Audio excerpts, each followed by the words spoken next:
প্রথমত তোমরা আমাকে বিশ্বাস করে এখানে এসছো, তোমাদেরকে ধন্যবাদ জানাই, সালাম জানাই। আমার দরজা সবসময় খোলা, এটা জানো। তো তোমরা অনেকক্ষণ ধরে চেষ্টা করছো, আমরা একটা সমাধানের পথে এসেছি এবং কোনোরকম সংঘাত সহিংসতা ছাড়া তোমরা একসাথে এতগুলো মানুষ আমরা একসাথে হয়েছি, সেটা নিজেই একটি বড় পাওনা বলে মনে করি আমি।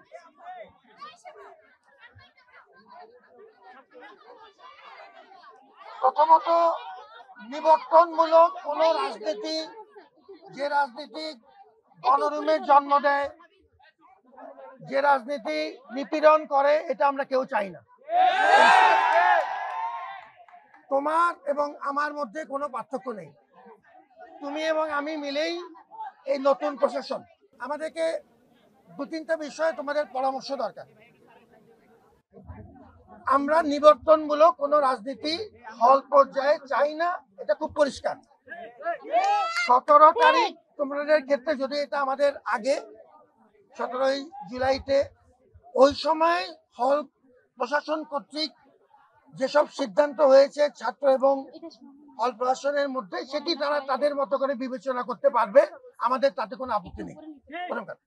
আচ্ছা, এখন একটা ব্যাপার তোমাদের পরামর্শ দরকার, খুব ভালোভাবে পরিষ্কার।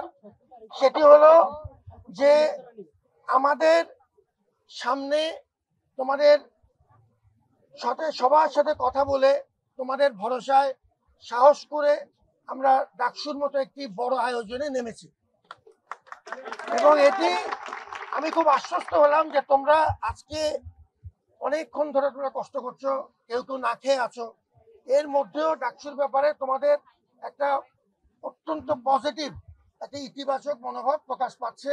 আমি এটাতে আশ্বস্ত বোধ করছি। ডাকসুর ব্যাপারে আমাদের কিছু বড় মাপের, আমরা তো এখন চূড়ান্ত তালিকার দিকে যাচ্ছি, খসড়া অলরেডি হয়ে গেছে, তোমাদের সবাই সাহায্য নিয়ে এর যে আসবে সেটিও একটি বড় পাওনা মনে করি তোমাদের সহযোগিতা নিয়ে। এখন ডাকসুর জন্য হল কেন্দ্রিক ছাত্র সংগঠনগুলো তারা তাদের মতো করে কাজ করতে হবে।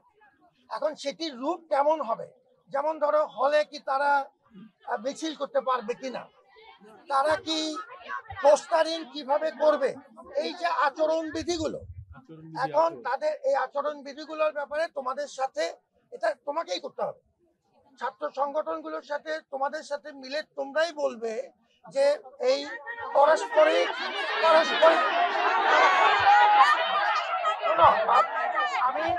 শোনো বাপ, আমি বুড়ো মানুষ, তুমি যদি চিৎকার চাচামেচি করো আমি কথা শুনতে পাবে না। আমি তোমার কাছ থেকে সাহায্য চাচ্ছি, পরামর্শ চাচ্ছি যে প্র্যাকটিক্যালি আমরা ডাকসুকে নিয়ে কিভাবে এগোবো। এখন যেটা দরকার সেটা হচ্ছে না, সবাই যদি মনে করো তোমরা যে ডাকসু আমরা চাই, তাহলে আমাদেরকে, যদি আমরা মনে করো যে কেউ চাই না,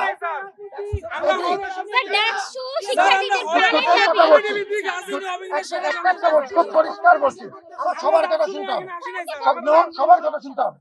আমরা প্রথমে আমি বলেছি 17 তারিখের ব্যাপারে আমি অলরেডি বলেছি, তুমি তত শুনতে পাচ্ছ না, তুমি সামনে আসো, এই জন্য কথা শুনবো। এখন আমি যেটা বলছি সেটা পরিষ্কার শোনো। ডাকসুর ব্যাপারে তাদের এই সামনে যখন প্যানেল হবে, তাহলে তারা কিভাবে কাজ করবে, হলে তাদের কাজ করতে হবে, কিভাবে কাজ করবে এবারে আমাদের ঐক্যমত্য দরকার, তাদেরকে সে অনুযায়ী পরামর্শ দিতে হবে আমাদের। এবং যদি আমরা তাদেরকে কাজ করার ব্যাপারে আমরা পরিষ্কার বলি গেলে মিছিল করার ব্যাপারে এই রেস্ট্রিকশন থাকবে, ফলে এই বিষয়গুলো তো বলতে হবে তোমাদের পরিষ্কার, এবং সেটি পরিষ্কারভাবে যদি বলা না যায়, শোনা যাচ্ছে কিনা, আচ্ছা আচরণ বিধি অনুযায়ী তোমাদের সাথে এই ব্যাপারে ঐক্যমত্য লাগবে। কারণ এখন তোমরা যে এই প্রসারিত সব কিছু হবে না, তোমরা যদি সবাই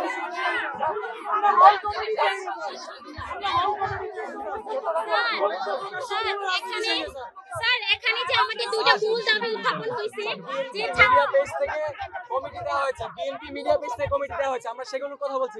আমি একটা বলছি, কথা বলতে দিতে হবে। আমি প্রথমে 17 তারিখের কথা বলেছি,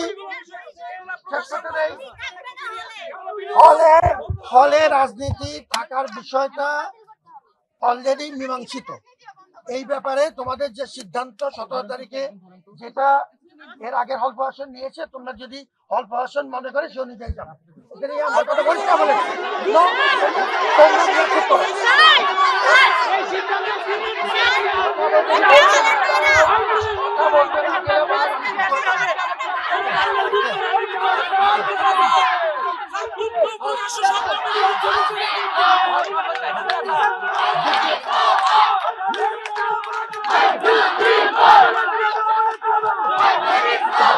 সতেরো তারিখে তোমরা ছাত্র রাজনীতি বিষয়ে নিষিদ্ধ করবার জন্য বা ছাত্র রাজনীতি হল কেন্দ্রিক না করবার জন্য যে সিদ্ধান্ত নিয়েছো, সেই ব্যাপার আমি সেটা শেষ করতে দাও।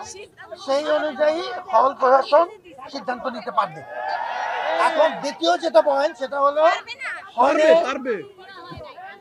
পারবে কথা শেষ করতে দাও। তারপরে হলো ডাকসু কেন্দ্রিক যে কাজকর্ম, ডাকসু কেন্দ্রিক যে প্যানেল, ডাকসু কেন্দ্রিক যে কাজ, সেটা করতে দিতে হবে। ডাকসুর কথা